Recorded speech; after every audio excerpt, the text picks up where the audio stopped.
오래된 그리스도인들의 신앙 고백은 우리에게 묻습니다. 인생의 제일 가는 존재의 목적은 무엇입니까? 우리는 오랫동안 이렇게 대답해 왔습니다. 인생의 제일 가는 목적은 하나님을 영화롭게 하고 그를 영원토록 즐거워하는 것입니다. 하지만 아직도 질문은 계속되고 있습니다. 도대체 어떻게 사는 것이 하나님을 영화롭게 하고 하나님께 영광을 돌리는 것일까요? 철저하게 기독교적 음악가요, 작곡가였던 요한 세베스찬 바흐는 자신이 작곡하던 작품을 끝날 때마다 오선지에 SDG라는 약자를 적어 놓았습니다. 오선지에 보이시죠? 이게 바흐의 친필입니다. SDG, Soli Deo Gloria, 하나님께 영광입니다. 오직 하나님께 영광. 그는 작품의 서두에는 종종 또한 JJ라는 단어를 써넣기도 했습니다.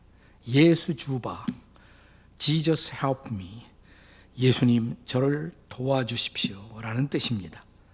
진정 그의 작품들이 주 예수님의 도우심으로 작곡되기를 소원했고 기도로 작곡을 시작하고 완성된 작품이 하나님께 영광스럽게 바쳐지고 연주되기만을 그는 소원했던 것입니다.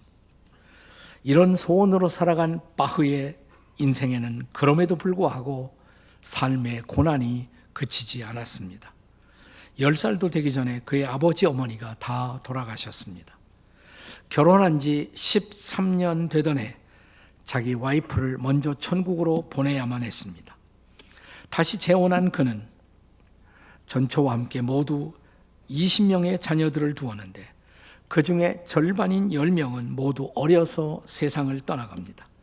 다른 한 명은 20살이 되어 죽었고 또 다른 한 명은 정신지체하였습니다. 자신도 늙어가면서 시력을 거의 상실했고 뇌혈로 쓰러져 반신불수가 되었습니다. 그러나 이런 모든 고난과 역경 중에도 그는 작곡을 계속했고 그는 언제나 기도했고 그리고 그의 삶의 목적을 묻는 사람들에게 흔들림이 없이 그것은 하나님께 영광이었습니다. 오늘 함께 읽은 본문에 보면 바울 사도가 복음을 전했던 데살로니가의 성도들, 그들이 복음을 받은 후에 오히려 세상적인 복보다도 고난이 더해지는 것을 보면서 바울은 그들을 격려하기 위해 편지를 씁니다. 그리고 진정 그들의 삶이, 복음을 받아들인 삶이 하나님께 영광을 돌리기를 소원한다고 쓰고 있습니다. 본문의 결론인 12절의 말씀입니다. 함께 12절을 같이 읽겠습니다. 다 같이 시작. 우리 하나님과 주 예수 그리스도의 은혜대로 우리 주 예수의 이름이 너희 가운데서 영광을 받으시고 너희도 그 안에서 영광을 누리게 하려 합니다. 받게 하려 합니다. 바울 사도가 데살로니가에 복음을 전하고 얼마 되지 않아 이제 바울은 그곳을 떠나게 되자 데살로니가 성도들 가운데는 바울 사도가 자신들을 버린 것이라는 소외감을 가진 사람들이 있었습니다. 그것이 바울 사도가 데살로니가 전서를 쓰게 된 이유였습니다. 이 편지를 쓰고 나서 다시 데살로니가 교회 성도들의 소식을 듣고 그는 일종의 먼저 쓴 편지, 데살로니가 전서에 대한 팔로우업으로 아마도 격차가 한 1년 차이를 두고 좀 더 구체적으로 데살로니가 성도들을 격려하고 충고할 필요를 느껴 쓰게 된 편지, 그것이 데살로니가 후서입니다. 이 편지를 통해 일부 데살로니가 교인들이 빠져 있었던 종말론에 대한 교리적 오류를 수정하고 그들이 믿음에 굳게 서서 하나님께 영광을 돌리는 성도들이 될 것을 교훈하고자 한 것입니다. 자, 그렇다면 그들이 영광의 통로로 사는 비밀, 아니 그들처럼 오늘 이 시대를 살아가는 여러분과 저도 영광의 통로로 살아가는 비밀은 무엇일까요? 그 첫째는 하나님께 감사할 이유가 있는 자로 살아야 합니다. 바울 사도가 데살로니가 교회 성도들로 말미암아 감사했던 이유는 세 가지 때문에, 다른 무엇보다 세 가지 때문에 감사했어요. 자, 본문의 3절을 먼저 읽겠습니다. 3절 같이 읽겠습니다. 시작. 형제들아, 우리가 너희를 위하여 항상 하나님께 감사할지니 이것이 당연함은 너희의 믿음이 더욱 자라고 너희가 다 각기 서로 사랑이 풍성함이니. 우선 두 가지 때문에 감사했어요. 믿음이 자라가고, 그 다음에 사랑이 풍성해지는 것을 인하여 감사한다고 말합니다. 그리고 이어지는 4절의 말씀을 함께 같이 보시겠습니다. 4절 다 같이. 그러므로 너희가 견디고 있는 모든 박해와 환난 중에서 너희의 인내와 믿음으로 말미암아 하나님의 여러 교회에서 우리가 친히 자랑하노라. 한마디로 박해와 환난 가운데서도 그들이 잘 견디고 있는 것을 감사한다고. 자, 한마디로 말하면 그들의 모든 박해와 핍박 속에서도 미래를 향한 소망을 포기하지 않고 견딘 것을 인해서 감사하는 것입니다. 자, 결국 세 가지의 감사예요. 뭐예요? 믿음과 사랑과 소망을 인한 감사였습니다. 자, 그렇다면 이제 오늘 이 본문의 말씀을 데살로니가에 보내는 첫 번째 편지 1장 3절의 말씀과 비교하시겠습니다. 같이 읽겠습니다. 1장 3절 시작. 너희의 믿음의 역사와 사랑의 수고와 우리 주 예수 그리스도에 대한 소망의 인내를 우리 하나님 아버지 앞에서 끊임없이 기억함이니. 자, 바울이 데살로니가 성도들에게 처음 쓰던 이 편지에서도 감사했던 요소, 세 가지 요소. 그것이 데살로니가 후서 1장에도 동일하게 등장하고 있습니다. 이 세 가지가 뭐예요? 믿음과 사랑과 소망이었던 것입니다. 자, 복음이 그들에게 전해지면서 그들이 받았던 하나님의 선물 세 가지, 믿음과 사랑과 소망은 이 선물을 받은 후에 그들 안에서 계속 작동하고 있었던 것입니다.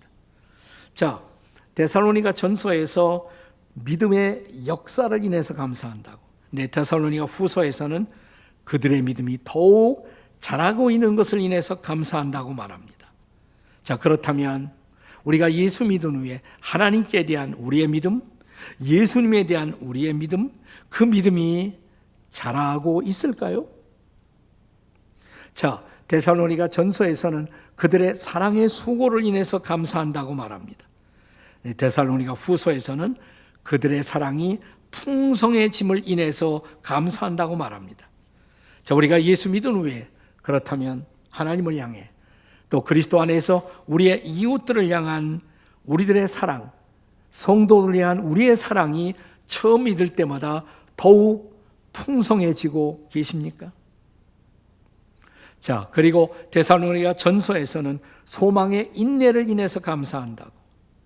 그런데 데살로니가 후서에서는 환난 중에도 그들이 믿음으로 잘 견디고 있는 것이 감사하다고 말합니다. 그리고 그들의 소망은 핍박에도 불구하고 더욱 견고해지고 있었던 것입니다. 그러므로 사랑하는 여러분, 믿음과 사랑과 소망, 이 세 가지는 고정된 상품처럼 우리가 이 선물을 받은 후에 그대로 머물러 있는 것이어서는 안 된다는 것입니다. 그것들은 더욱 자라나고 더욱 풍성해질 수 있어야 한다는 것입니다. 자, 그렇다면 사랑하는 여러분, 여러분 안에 하나님이 주신 믿음, 사랑, 그리고 소망, 이것이 처음 믿었을 때 그대로인가요? 아니면 세월 더할수록 우리의 믿음, 우리의 사랑, 우리의 소망이 더욱 자라가고 더욱 풍성해지고 있습니까?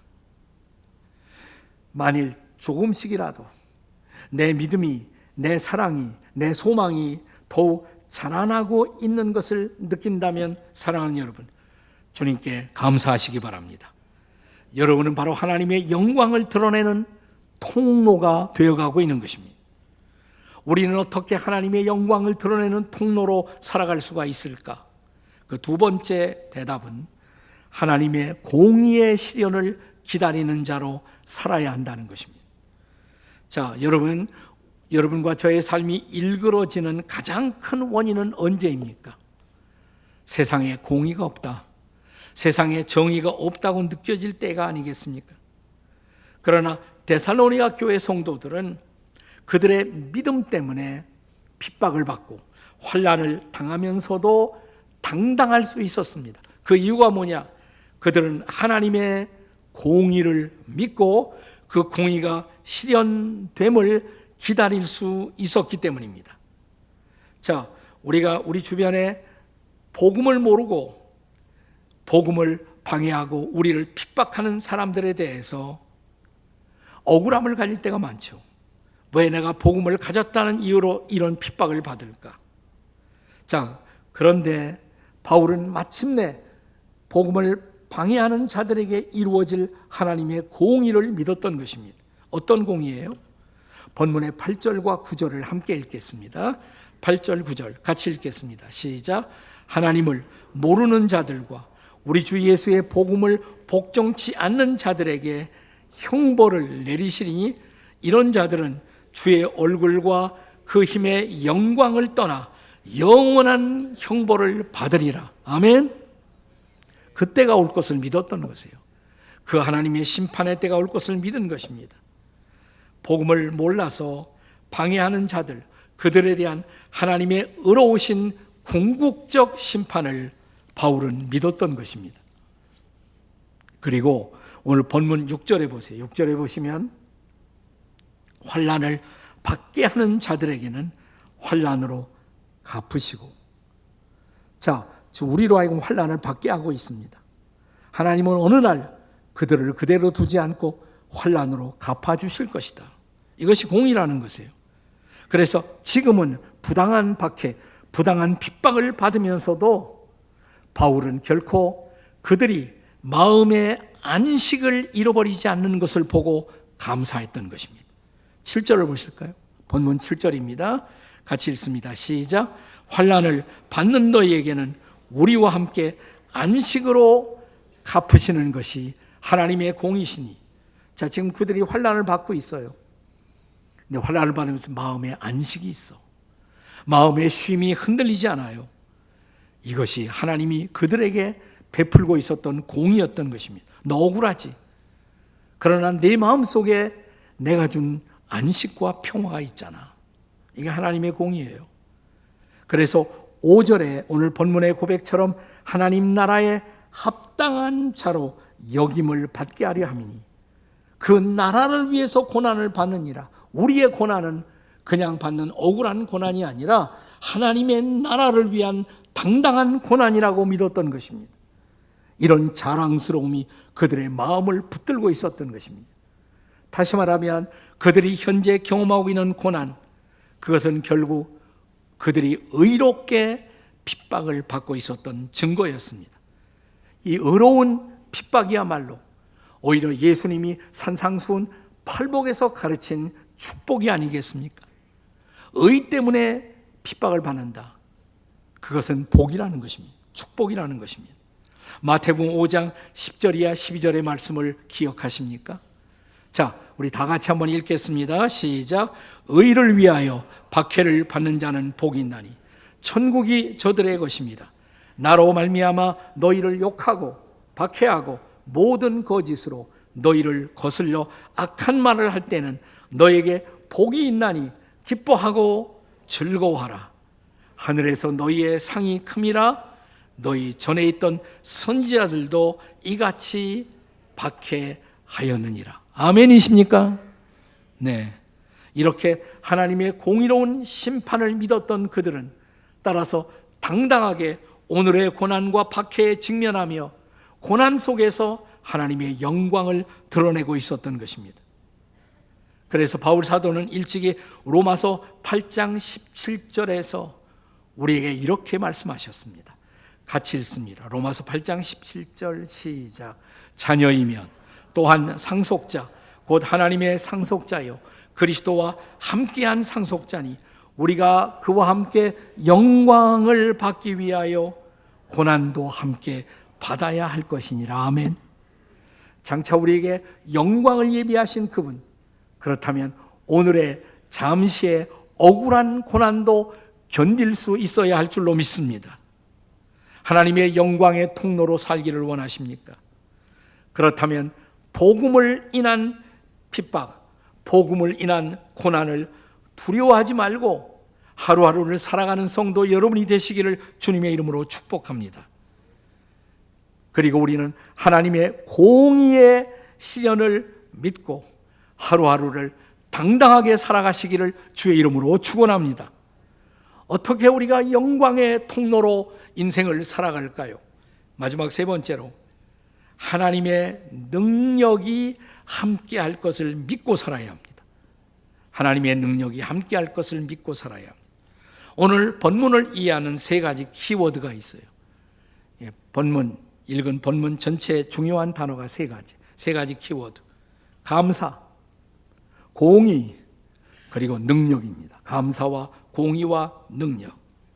자, 우리가 감사할 이유가 있는 자로 살아야 하고, 또한 하나님의 공의의 시련을 믿고 살아야 하고, 마지막으로는 그런 감사가 가능하도록 공의가 실현되도록 하나님의 능력으로 우리를 도와주실 것을 믿으시기 바랍니다. 자, 본문의 11절의 말씀을 함께 같이 읽겠습니다. 11절입니다. 다 같이 시작. 이러므로 우리도 항상 너희를 위하여 기도함은 우리 하나님이 너희를 그 부르심에 합당한 자로 여기시고 모든 선을 기뻐함과 믿음의 역사를 능력으로 이루게 하시고. 고난이 있어요. 나 고난 속에도 하나님이 기뻐하시는 모든 선을 행하게 하시고 하나님이 기뻐하시는 믿음의 역사를 이루게 할 것을 믿으시기 바랍니다. 하나님의 능력이 그렇게 함께 할 것입니다. 그래서 모든 선한 일을 여전히 이루어가며 또 믿음으로 하나님의 역사를 이루어갈 것을, 하나님의 능력이 함께 할 것을 믿는 여러분과 제가 되시기를 주님의 이름으로 축복합니다. 자, 그들이 이미 바울 사도가 증거하는 말씀을 믿고 믿는 자가 되었다면 이제 이것도 믿어야 된다. 뭘 믿어야 하겠습니까? 우선 10절 말씀을 다시 보겠습니다. 10절 다 같이 읽습니다. 시작. 그날에 그가 강림하사 그의 성도들에게서 영광을 받으시고 모든 믿는 자들에게서 놀랍게 여기심을 얻으시리니 우리의 증거가 너희에게 믿어졌습니다. 아멘. 지금 바울은 그들에게 예수님의 다시 오심, 강림하심, 그리고 영광을 받으실 것을 증거했어요. 그런 그리스도의 재림의 선포를 데살로니가 성도들이 믿었단 말이죠. 이 증거가 너희들에게 믿어진 것을 감사하다. 그렇다면 다시 오실 그 주님을 바라보면서 오늘 지금 여기에서 행할 모든 선한 일, 모든 믿음의 역사도 이룰 수 있도록 하나님이 그대들을 도와주신다는 것을 믿어야 한다 이 말이에요. 하나님의 능력이 함께할 것을. 우리는 하나님을 믿는다고 하면서도 조그만 고난이 오면 좌절하고 실추합니다. 그리고 모든 일을 포기하는 경우들이 많습니다. 하나님의 능력을 실제로 신뢰하지 못하고 사는 때가 많죠. 일찍이 20세기 초가 되었을 때 크리스천 저널리스트였던 J.B. 필립스라는 분이 유명한 책을 써서 20세기 초에 문명의 발달과 함께 오히려 기독교 신앙이 후퇴하고 젊은이들이 포기하는 모습을 보고 그는 그들을 일깨우는 유명한 책 한 권을 썼습니다. 한국말로도 번역이 되어 있어요. 이 책의 제목은 이런 제목입니다. 당신의 하나님은 너무 작다. Your God is too small. 당신의 하나님은 너무 작다. 네. 여러분의 하나님은 너무 작은 하나님이 아니에요. 조그만 일 하나만 만나도 비틀거리고, 우리는 실제로 하나님을 믿지 못하고 하나님의 능력을 믿지 못하고 사는 자는 아닐까요? 그는 이 책을 통해서 20세기 초에 문명에 위축되어 꿈을 잃어버리고 좌절한 수많은 크리스찬 청년들을 일깨웠습니다. 그리고 그들을 다시 믿음의 위대한 도전을 하게 만들었습니다. 그 무렵 19세기에 기독교 세계에 수많은 사람들의 영혼을 일깨웠던 하나님의 사람이 있었어요. 중국 내지 선교를 개척했던 허드슨 테일러라는 선교사님이십니다. 이분은 사람들이 중국 변두리에서만 조금 있고 상해 그쪽에만 저 광막한 내륙을 포기하고 모험하지 못하고 선교하지 못하는 것을 안타깝게 여겼습니다. 사람들은 이렇게 말합니다. 그 내지를 개척하기 위해서는 돈이 많이 필요하다고. 우리는 아직 그런 준비가 되어 있지 못하다고. 어떻게 중국 내지 선교에 감히 우리가 도전할 수가 있겠느냐고. 이때 허슨 테일러는 이런 말을 반복했습니다. 허슨 테일러가 남긴 유명한 말이에요. 하나님의 방법대로 하는 하나님의 사역에는 하나님의 공급이 결코 결핍한 일이 없습니다. 한번 따라서 해보세요. 하나님의 방법대로 하는 하나님의 사역에는 하나님의 공급이 결코 결핍하지 않습니다. 영어로 이렇게 되어 있어요. God's work done in God's way. 하나님의 방법대로 하는 하나님의 사역에는 will never lack God's supply. 하나님의 서플라이가 결코 결핍한 일이 없습니다. 그것이 하나님이 기뻐하시는 일이라면 하나님은 하나님의 능력으로 하나님의 필요를 공급할 것이라고. 그러면서 두려워하지 말고 가라고, 두려워하지 말고 헌신하라고. 허슨 테일러의 선교 방법, 그러니까 다 필요한 모금이 다 돼서 선교사로 비로소 헌신하고 나가고자 했던 그 당시 사람들에게 소위 허슨 테일러는 믿음의 선교로 도전했습니다. Faith Mission.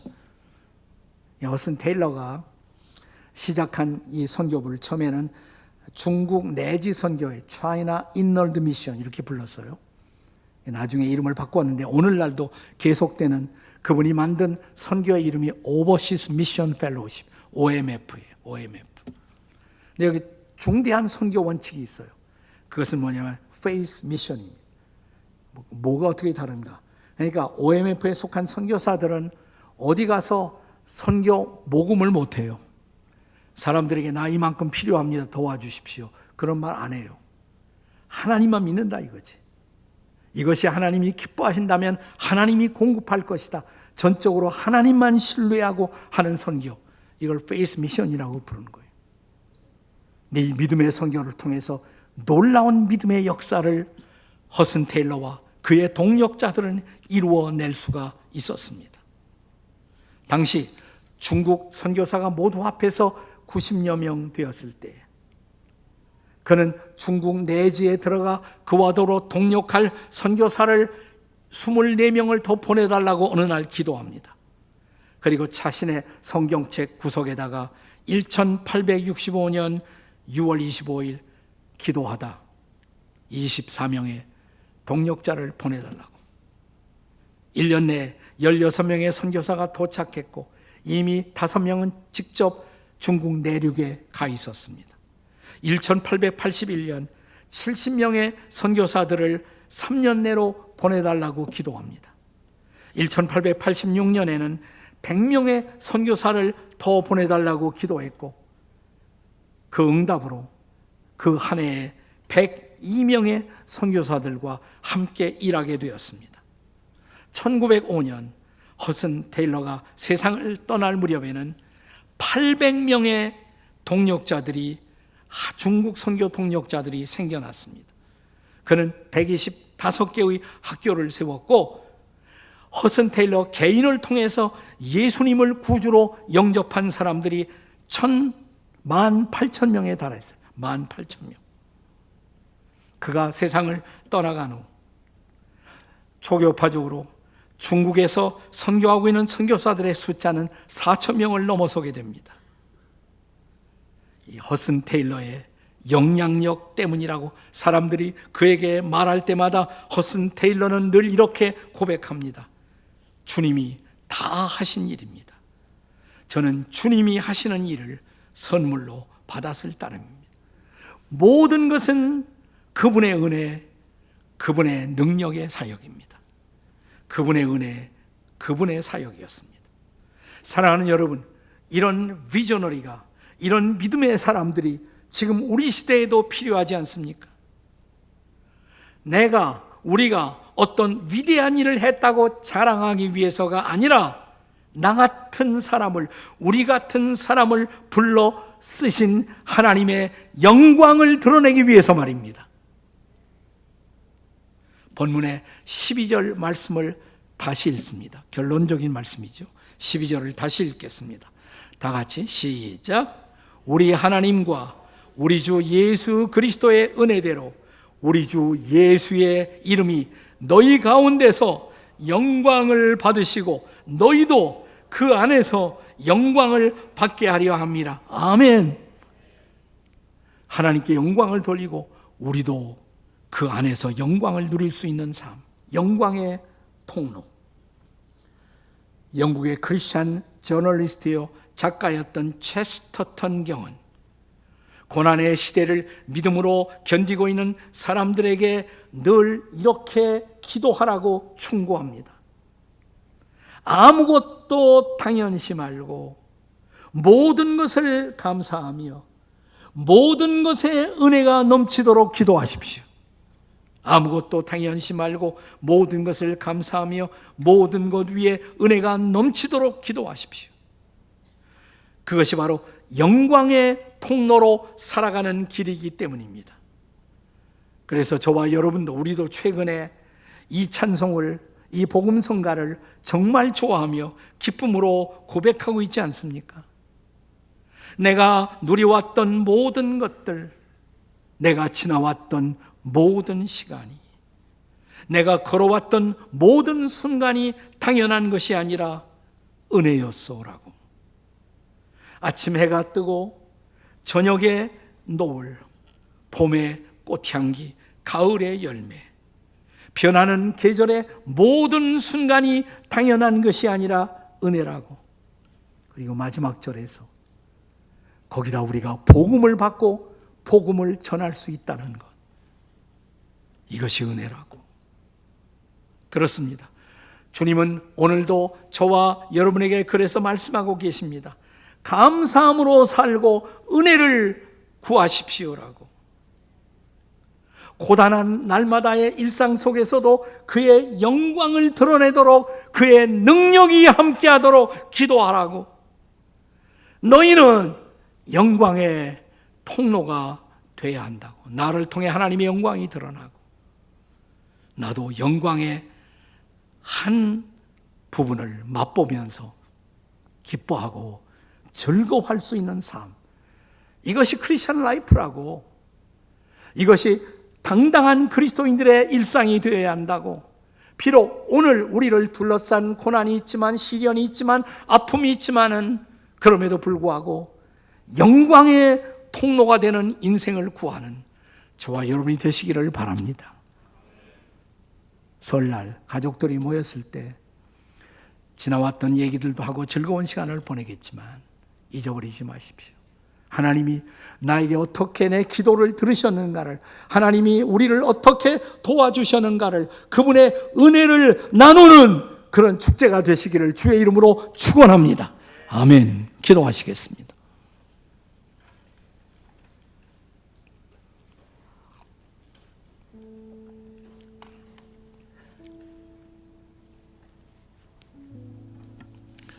세상에는 우리가 예측하지 못한 수많은 일들이 날마다 일어나서 우리를 당황스럽게 합니다. 우리는 때로는 아프고 때로는 좌절하고 때로는 물러서고 때로는 실망하고. 하지만 바울의 권면처럼 그 속에서도 내 믿음이 자라고 있다면, 내 소망이 자라고 있다면, 내 사랑이 자라고 있다면 감사할 수 있는 인생. 그리고 이 모든 고난 가운데서 하나님이 기뻐하시는 그 일을 내가 할 수 있다면, 믿음의 역사를 이루어가고 있다면 우리는 하나님께 영광을 돌릴 수가 있습니다. Glory to God. solely Deo Gloria. 오직 하나님께 영광. 부족합니다. 그리고 많이 부족합니다. 하지만 저를 하나님의 영광이 흘러가는 통로로 써 주시옵소서.